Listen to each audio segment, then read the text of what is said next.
السلام عليكم ورحمة الله. في أي مشكلة بتحصل بين دولتين وبتلاقي بيطلع مثلا تصريح في نفي الخيار العسكري اللي احنا مش هنخش حرب مع بعض، ما بيكونش النفي ده ناتج عن ضعف. يعني مفيش دولة في الدنيا تيجي تقول لحضرتك اللي أنا مش هينفع أخش أو ألجأ إلى حل عسكري لقضية عالقة بين دولتين بسبب اللي أنا مش قادر أو عاجز. لا، كله يقول لك اللي أنا يعني السلام افضل، يعني تداعيات الحرب تبقى سيئه، يعني مش عن ضعف، لا عن قدره بس عدم رغبه.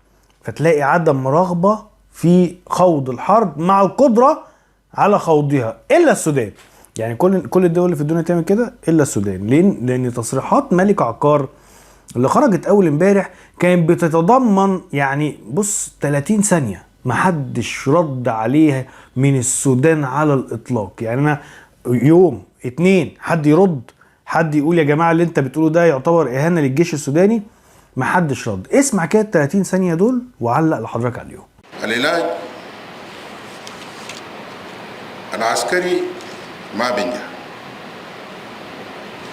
علاج عسكري ما بينجح اساسا. كسودان ما عندنا القدره عسكريا اساسا نعالج هذه المشكله عسكريا، ناهيك من انه نعالجها عسكريا. حتى السودانيين لحد الوقت اللي انا بتكلم فيه هنا ده ما عندهم موقف واحد نحو سد النهضه. يعني بيقول لك اللي الجيش السوداني ما عندوش القدره اللي هو يحل ملف سد النهضه عسكريا. دي انت كده بتهين الجيش السوداني، بتهين الدوله السودانيه ككل، بتهين الفصيل المسلح اللي انت بتتزعمه وبتصفه اللي هو عاجز، اللي هو يسترد 16 كيلو متر من ارضه داخل حدود دولة أجنبية واقعة.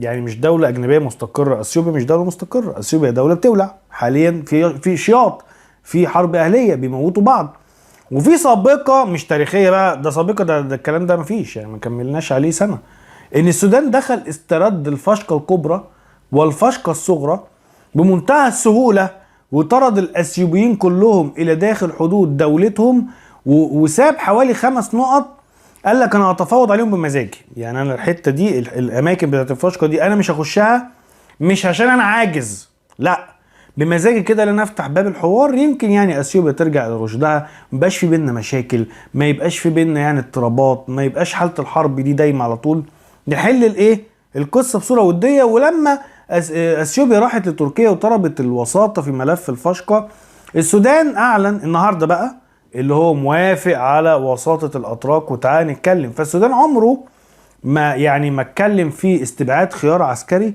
من منطلق الضعف إلا كلام ملك عقار. الكلام ده غير حقيقي تماما. الجيش السوداني جيش جرار وجيش قوي جدا واقوى بكتير من الجيش الاثيوبي، وخبراته في القتال اكبر بكتير من الجيش الاثيوبي، وقادر اللي هو يخش ياخد يعني شمال تجراي وشمال امهره وشمال بني شنقول ويفرض عليهم السيطره ويبقى نفسه طويل معاهم ويقعد معاهم 50 سنه حرب. يعني ده بس يعني عشان الكلام يبقى واضح، واي حد في السودان عارف الكلام ده، مش من باب النعره، لا هم يعني شاطرين قوي في الحته دي. الحروب التقليديه وحروب الغابات او حروب العصابات والغوريلا والحاجات دي هم شاطرين فيها جدا. يمكن اشطر ناس في افريقيا تعرف تعمل الشغل ده كله بتوع السودان، واكتر ناس اتلطت في الحروب دي السودان، واكتر جيش صمد في الحروب دي السودان. فازاي النهارده ملك عقار يطلع يقول لك احنا بنستبعد الخيار العسكري نتيجه لضعف؟ هو الكل حاليا بيستبعد الخيار العسكري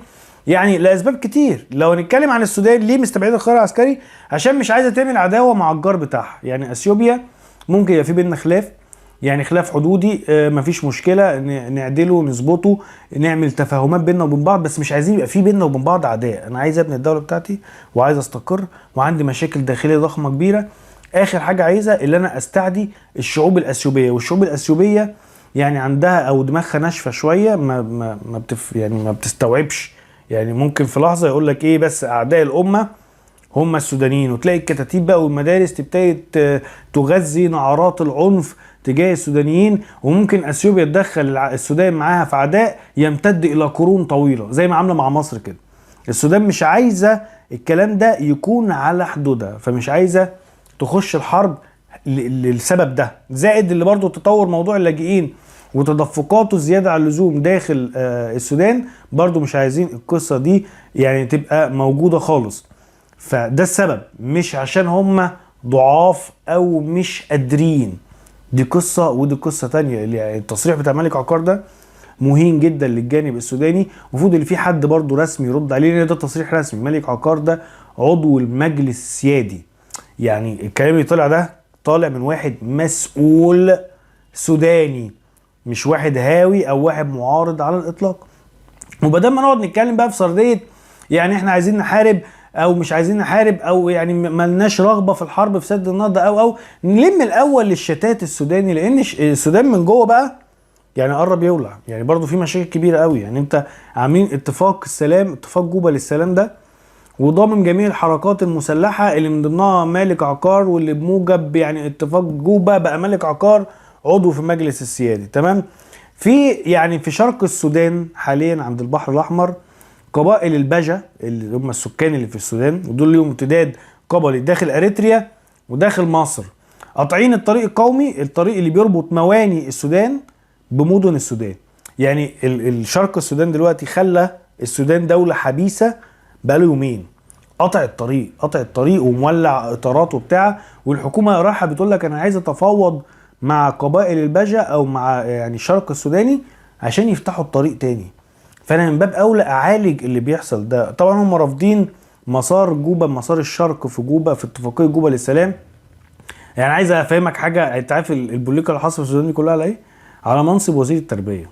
يعني هو يعني اتفاق جوبا ده قرر الشرق السوداني او قبائل البجا هيطلع منهم واحد اسمه اسامه سعيد، ده يبقى وزير التربيه. تمام. يعني بقيت بقى القبائل، يعني قبائل البجا دي كذا حاجه، الهدندوه، بني عامر، كذا حاجه، يعني 7 نظار اعترضوا. يقول لك لا اصل اسامه سعيد ده ما بيعرفش يتكلم اللهجه بتاعت البجا بطريقه كويسه، فما ينفعش يبقى وزير التربيه، اقطع يا ابن الطريق كده. واتهامات بقى. يعني انت النهارده المجلس العسكري السوداني عايز يتفاوض مع قبائل البجا اللي قاطعه الطريق وعامله دلوقتي السودان دوله حبيس. يقول لك بص، اصل المجلس العسكري ده عايز مسار جوبا للسلام يتضرب باي طريقه. يعني لو اي حد طلع اعترض على اتفاقيه السلام بين الفصائل المسلحه في السودان، يعني المجلس الاعلى هناك او المجلس بتاع القوات المسلحه هناك يساعده في حاجه زي كده، او يروح مثلا يغذي هذا الاعتراض عشان مش عايز اتفاق جوبا يمشي. اتهامات بقى تطلع، وكل اتهام وكل قول يلتف حواليه مجموعه من الناس ويعملوا جماعه مسلحه في السودان جوه السودان. يعني انت النهارده كل ده في سياق ايه؟ اللي انا وافقت للسودان تبقى دوله فيدراليه، وافقت للسودان يبقى كل، وبعدين بص قبائل الباشا دي ليهم علم. يعني انت كل اقليم ليه علم برضه، نفس القصه بتاعت اثيوبيا. يعني انت قدمت تنازلات كتيره جدا نحو تفكيك السودان، واديت حكم ذاتي لولايه النيل الازرق، الولايه الخصبه المهمه الاستراتيجيه اللي على حدود يعني سد النهضه، وحاجات كتيره قوي. فانت كده يعني قدمت التنازلات ومش عاجب، هم مصممين اللي الدوله دي تتجاب الارض. يعني كل اقليم يتحول بقى الى اقاليم كتير. وانا ما استبعدش الحقيقه اللي كلام ملك عقار في تسفيه الجيش السوداني، واللي هو غير قادر على انه يخوض الحرب نحو قضيه سد النهضه، غير انه هو يعني خايف على ولايه النيل الازرق اللي هو قاعد فيها. يعني هو عبد العزيز الحلو برضه، ما هو يعني كل يعني جنوب كردفان النيل الازرق مش عايزين قلق يا عم. موجه لينا، ضدنا، هيبهدلنا، هيتم التحكم الاستراتيجي فينا، بس انا عايز ولادي بتاعتي وانا ابقى زعيمها كده، واللي يكسب انا بقى اتفاوض معاه. والله السودان كسبت خلاص انا معايا ولايه النيل الازرق، والله اثيوبيا كسبت والله انا كنت معاكم يعني وبقول لي احنا ما ينفعش نحارب، وبرضه خلي معايا ولايه النيل الازرق. فاهم حاجه عنده ولايه النيل الازرق. فالوضع الفوضوي ده يعني برضو يودينا ازاي لحل عسكري؟ ما دي برضو حاجات دي بقعد افكر فيها صعبة قوي. يعني يا جماعة الدولة الكبيرة دي السودان بيننا وبين اثيوبيا، فانا النهاردة عندي مسار مجلس الامن مضروب بالجزمة، مسار التفاوض مقتول اصلا. يعني انت عايز تصحي الميت ومش هتعرف تصحي الميت خالص، يعني مسار ميت تماما، نوع من انواع الهري السياسي زي ما قلت لحضرتك، لا هيقدم ولا يأخر. فمفيش حل بالنسبة لنا الى الحل العسكري. ازاي بقى انا هتخذ القرار العسكري وانا بيني وبين اثيوبيا دولة بحجم تعقيدات، يعني تعقيدات فوق ما تتخيل في السودان، شرق وغرب، يعني مشاكل في دارفور، حركات مسلحة بتموت في بعض دلوقتي في دارفور، الشرق قاطع الطريق ومحدش، وزير التربيه والتعليم بتاعنا ده احنا عايزين يجي واحد غيره عشان ما بيعرفش يتكلم اللهجه بتاعت الباشا. تمام. الشمال السوداني مفسد دماغه خالص. تمام. اهم حاجه عنده حلايب. الجنوب السوداني خلاص كله موالي لاثيوبيا. المركز السوداني عمال كله كده بيدب في بعض، عايزين كل واحد عايز يبقى رئيس السودان. اللي هي فين السودان ده برضه ما تعرفش. فالتعقيدات دي كلها ازاي هتسمح لنا احنا بقى اللي احنا نحل القصه دي؟ يعني انا عايز اقول لك على حاجه ممكن تكون صادمه. عارف نظام البشير؟ نظام البشير ده نظام اخواني. كنا ممكن نتكلم معاه. شوف نظام بشير هو اللي عمل السد. يعني نظام بشير ده اللي راح طعم مصر بظهرها واتحالف مع ميلي الزناوي اللي هو ابن السد. تخيل. انا اعرف اتكلم معاه اكتر من الوضع الحالي. ليه؟ لان فرض في واحد اعرف استميله.